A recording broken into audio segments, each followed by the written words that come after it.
We bring in Freddie Coleman. This is Zach by the way, filling in for Roger, who is on assignment on a Friday. It's a great day anytime that it is Friday, but anytime you can have a conversation with Freddie Coleman, it gets better. Freddie, welcome in. How you doing, my friend, this morning? You got some big shoes to fill, by the way, with Roger on assignment, but I think you can handle that quite well. I appreciate your vote of confidence there, and I got to ask you right off the top, and Freddie Coleman joining us, a host of Freddie and Fitz now, the Ian Fitzsimmons. That is a permanent thing now. That's a good thing. That's a step in the right direction, right? It's completely many steps in the right direction because I've been dying to have Ian as a part of the show for a long, long time because we've known each other about 8 years, and we just had that kinship from the beginning that had absolutely nothing to do with radio. And so our boss said, I need to put you two together. And we both said, yes, you do need to put us two together. You'd be a fool not to do something like that.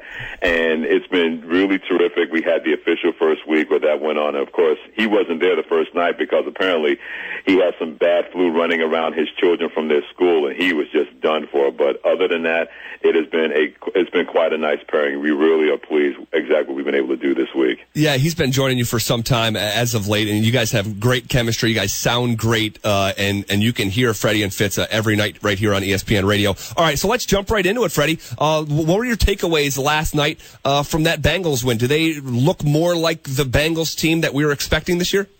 Well, I think the one thing people have to realize, it's not as if the Bengals didn't look like the Bengals team we thought we were going to see. Look at the two opponents that they lost to after beating the Jets on opening day. There's no shame in losing to Pittsburgh, and there's no shame in losing to the Denver Broncos. I think both of those teams stand more than a puncher's chance of getting out of the AFC and getting to the Super Bowl. And for my money, the Denver Broncos are the best team in football right now. They have the best defense. That offense has been outstanding with Trevor Siemian taking over for Peyton Manning and Brock Osweiler from last year. But the one thing I saw from Cincinnati last night was the fact that Vontaze Burfict is the heart and soul of this team. They just looked like a different defense. And outside of that touchdown pass in the second play of the game from Miami, the second play of their first possession, they just totally shut down the Dolphins, and they made Ryan Tannehill and that offense look scared. And Vontaze Burfict was a big part of that because say what you want about him, and you're probably right when it comes to him, but you could clearly see that void was really magnified by him not being there. Him filling that hole and filling that presence and having that attitude, it makes the Cincinnati defense that much better, and you could see that permeate through the rest of that football team last night. We got a lot of New York Jets fans in the area, Freddie, and 104.5 The Team is your home for the Jets, so we'll start there. They are at home against a Seattle Seahawks team who's going to travel across the country and has not looked like themselves. Do you give the New York Jets the edge in this one? No, and here's why. Seattle's defense has looked good all season long. I mean, I know the offense has struggled with the injuries to Russell Wilson, and that offensive line is still in flux. They still have problems blocking speed rushers, which means they're going to be in for a time with Sheldon Richardson and Muhammad Wilkerson and those guys coming off the edge for the New York Jets. But defensively, they're as good as they've ever been because Richard Sherman is back to playing at the all-pro elite cornerback level that we saw a couple of seasons ago that I didn't see much of last year. Michael Bennett has been a terror on the defensive line, so I don't give the New York Jets the edge, especially when we still have in our memory Ryan Fitzpatrick throwing more completions to guys in Kansas City uniforms than the wide receivers on his football team. I know that offense has struggled for Seattle, but that defense has been really terrific. And you know, they probably looked at that film and said, if they got 6, we can get at least 3 or 4 this week against Ryan Fitzpatrick. He better be careful and not be loose with the football against that defense like he was last week versus Kansas City. Well, yeah, I think the Jets in general need to be careful because here they are sitting at 1-2. They're going to face a terrific Seattle team. And then so much has been made out of the schedule, but for good reason, because after this week, you could be sitting at 1-3 with a trip to Pittsburgh, followed by a trip to Arizona, followed by an undefeated, at this point, Ravens team. Mm-hmm. Yeah, it's known as the gauntlet, and right now the Jets are 0-1 as a part of that gauntlet, and you had to expect that based on what we saw or what we were hoping to see from the Jets offense. And I know that a lot of people are saying Ryan Fitzpatrick, they needed him. But this is why the New York Jets decided not to give him the money he was looking for and the terms of the deal in terms of length of contract that he was looking for, because you can't go in there and put that kind of trust in a guy that last year completely dialed it back and didn't play well in the final 2 quarters of the season against Buffalo when you had to have it. And as great as he was against Buffalo, a redemption game for him because he had not had a lot of success against the Rex Ryan defense. Then he goes out last week in which the defense played really well for the New York Jets, and you give it away like that. As long as that potential inconsistency is going to be there with Ryan Fitzpatrick, you have to guard against any kind of optimism for the New York Jets because you don't know what he's going to do or what kind of Ryan Fitzpatrick you're going to get. And in the National Football League in this day and age, if that's a consistent question mark about your quarterback, there's only so much you can do. All right, well, you mentioned Rex Ryan in that last statement. I have to ask you, Buffalo's coming off an impressive win, okay, against Arizona. That score was 33-7 in the third. A desperate Buffalo team gets their first win of the season.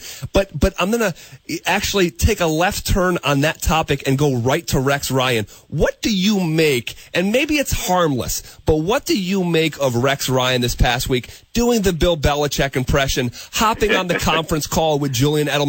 Is it, real quickly before we get your take, I'm of the mind that, I'm a Bills fan. We have the longest playoff drought in professional sports. And I played college basketball. I know you played college football as well.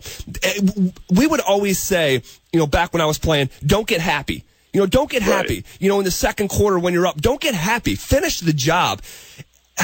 As my coach, I am not a fan of him doing this. Am I off base on this, Freddie?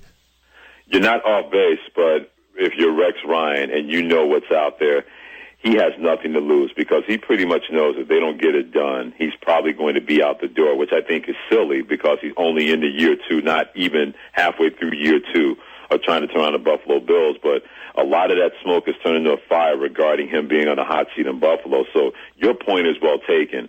But Rex Ryan is of the mindset thinking, hey, no one thought we were going to beat Arizona last week, and we pulled it together. He's always going to be in front of his players. What I mean by that is he doesn't want his players to feel the pressure that they know is out there. They're not stupid. They're not blind. They're not deaf. They're not dumb. So he's going to do everything he can to reduce that pressure on his players so they can go out there and play free. You can look at the histrionics and say, what is he doing? But he's always doing this to make sure his team is going to have their focus come Sunday. So he's willing to put himself out there, make himself the buffoon, the class clown. But if that means his players are going to play a lot freer and a lot better, then he's willing to do that, even though on the surface it looks like a man who's completely lost his mind, what he did earlier this week. And do you think the Bills can play free enough and better enough to get over the hump in Foxborough where they've lost 14 of their last 16? No, I don't think they're going to win, but I don't think they're going to get blown out either because whatever happened during the time they fired their offensive coordinator, Greg Roman, it just seemed to be a calming effect, and they went out there and played like that last week against the Arizona Cardinals team that apparently has forgotten what kind of team they were last year, getting in the playoffs and getting close to the Super Bowl.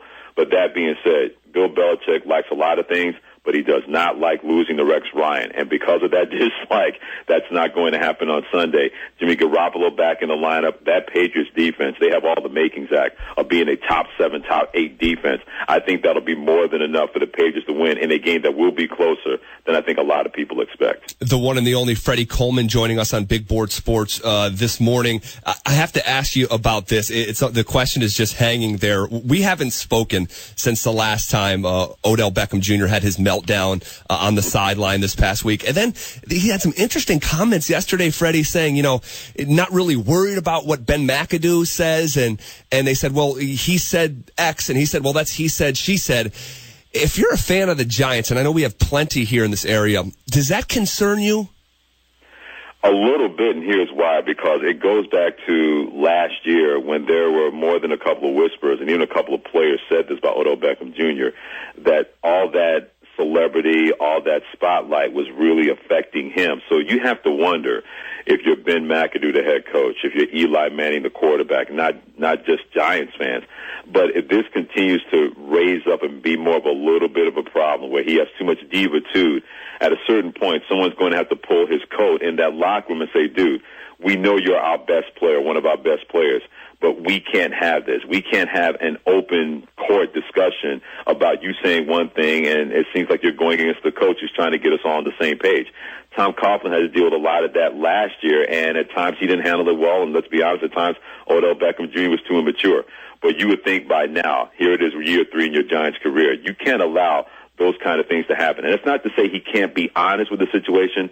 I just think there's a way to do that where it doesn't seem as if you're on one side, your head coach on the other side, and you're allowing a lot of people to speculate on the gray area, the space between both of you. The Giants, again, play a really, really tough Minnesota team. I didn't think they were this good, but they have proved me wrong. They're sitting at 3-0. They're at home. Monday Night Football. The Giants come in with a 2-0 record. Who do you give?